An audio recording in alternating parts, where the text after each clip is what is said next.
UMF, EPC Construction et T3 Architecture en collaboration avec l'école ESDAC d'Aix-en-Provence vous présentent leur nouveau projet. C'est dans la ville de Saint-Maximin-la-Sainte-Baume qu'un client nous a mandaté pour donner réalité à un ambitieux défi.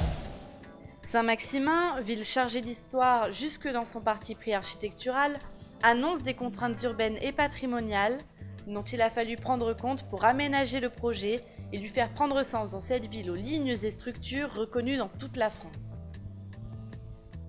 Dans une zone classée par les architectes des bâtiments de France, la principale difficulté de ce projet aura été d'arriver à proposer une architecture contemporaine et largement ouverte sur des espaces extérieurs, tout en respectant son intégration dans un tissu urbain protégé en centre-ville de Saint-Maximin-la-Sainte-Baume.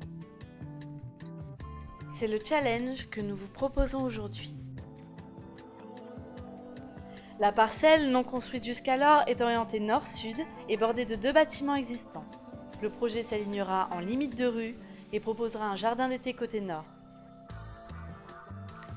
Afin de répondre aux contraintes urbanistiques et patrimoniales tout en respectant le programme et les envies du client, nous proposons pour ce projet une double façade côté rue.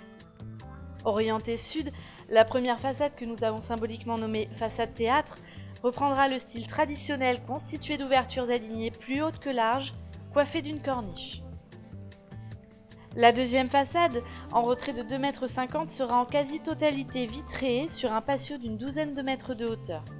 Ce volume intermédiaire apportera une scénographie forte au projet ainsi qu'un espace d'agrément utilisable toute l'année.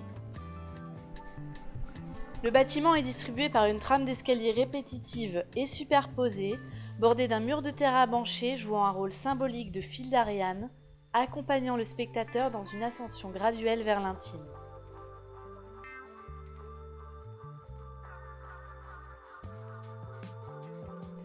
Ainsi, le rez-de-chaussée recevra les garages, le premier étage un espace d'exposition et d'atelier photographique, le deuxième étage les pièces de vie et chambres d'enfants, et les combles, la suite parentale.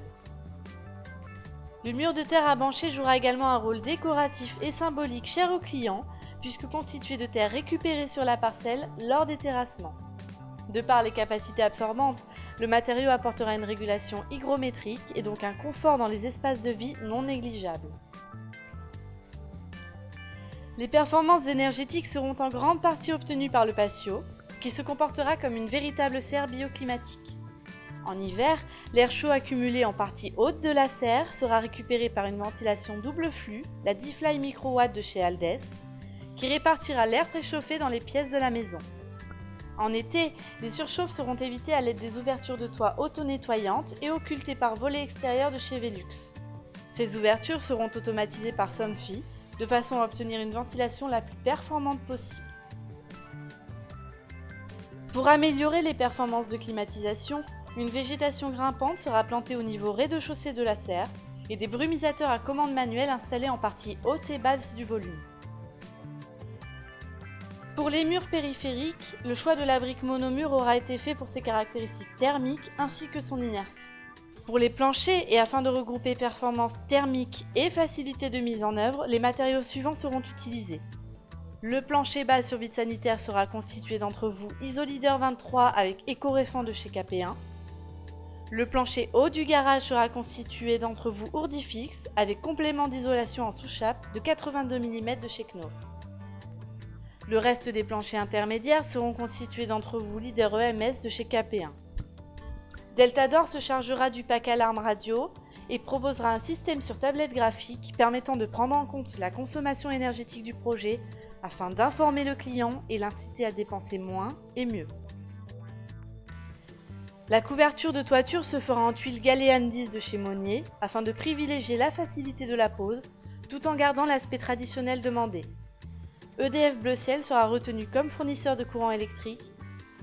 PRB se chargera des enduits de façade 6000R, Poujoula des conduits de cheminée, Simbéton des ciments des dalles, Ipelec de la préfabrication de l'installation électrique, Atlantique du chauffe-eau thermodynamique et de la pompe à chaleur RR. Le prêt immobilier se fera au crédit foncier.